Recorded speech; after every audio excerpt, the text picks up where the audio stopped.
Excellencies, ladies and gentlemen, I would like to thank the state of Qatar, its people, and the government for their generosity, hospitality, and most importantly, for hosting this important forum.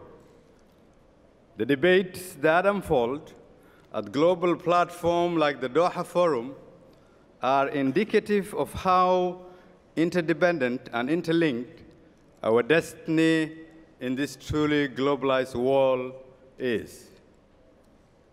As political leaders from across the developing world, and more particularly post-conflict and recovering states, we constantly faced with a whole host of policy choices.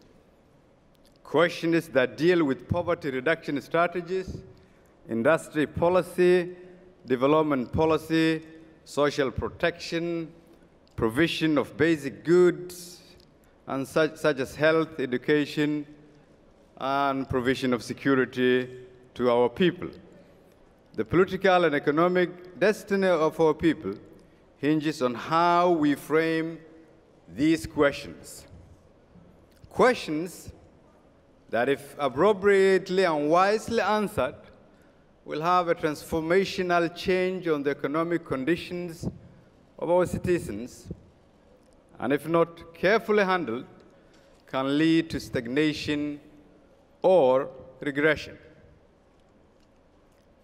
The theme, Business Leadership for Positive Impact, which will be debated here after my introduction, is also a testimony to the increased understanding and acceptance of the inevitable role that business leaders can and must play in the effort to formulate policy solutions for the 21st century governance challenges. It might sound surprising to some, but perhaps some of the best insights about positive role that the business community leaders can play in governance, economic growth, and service delivery can best be found in Somalia. In our country, when the state collapsed, almost every other institution was also negatively affected.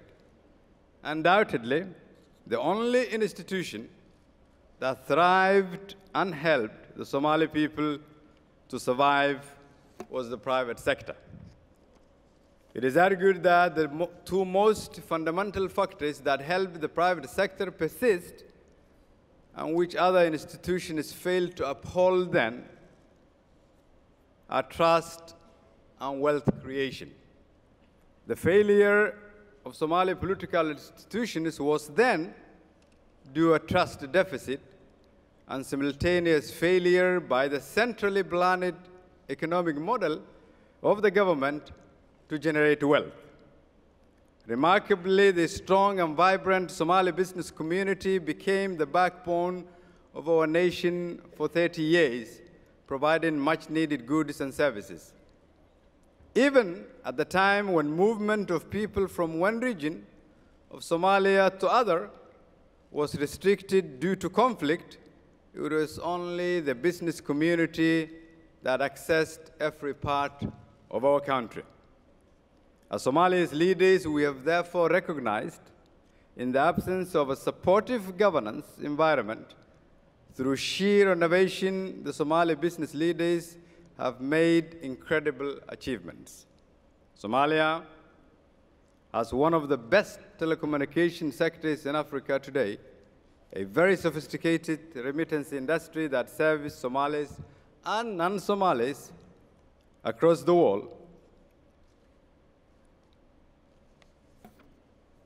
Somalia has a mobile money transfer system with roughly 155 million transactions per month, and the list of achievements are endless.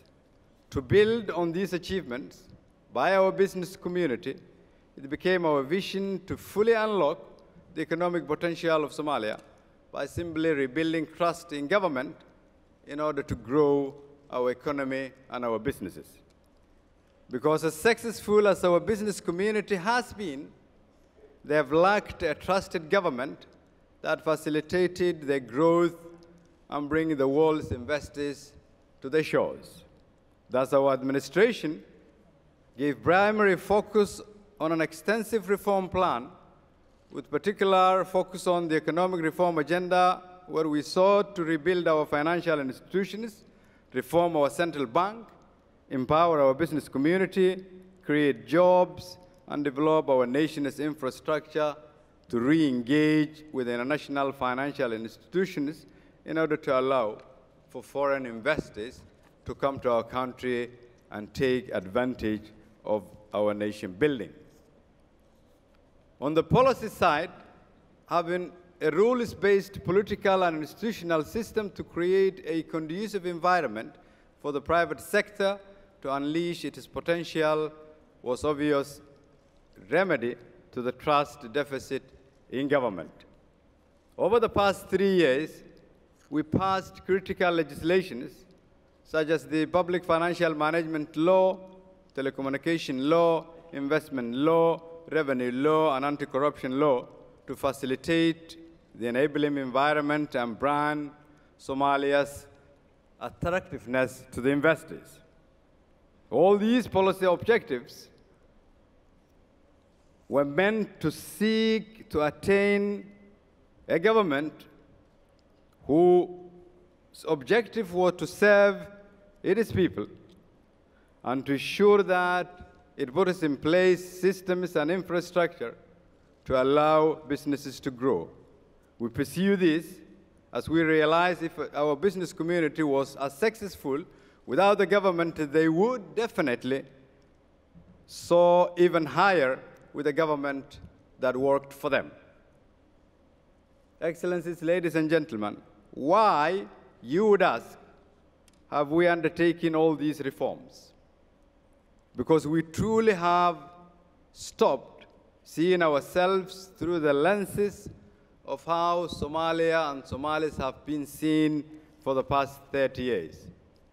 We envision a Somalia that has immense potential, the longest coastline on the African mainland, untapped potential, includes its fisheries, agriculture, oil, minerals, and gas, and service economy based on our strategic location geographically. The country's other productive resources also include huge potential for investment on arable land and more than 50 million livestock. These resources can deliver rapid economic growth with significant impact on the people's livelihoods. If properly utilized, all these resources combined will enable Somalia to achieve sustainable food security, create job opportunities for the Somalis and for the region, contribute to national and international trade, and generate national income and increase our country's GDP. We truly see Somalia as the new frontier for decades to come. We hope that in the near future, foreign investors would participate not only in rebuilding of the state, but also take advantage of the potentiality of our nation. A Somalia that will play its rightful place in its region and the entire world. In a multipolar world, it is becoming more evident that cooperation can better outperform competition. The role of business leadership can therefore not be understated. The private sector has the ability to bridge divides, create wealth in every continent, create access that politicians might not be able to create, have access across nations, across borders, and across communities.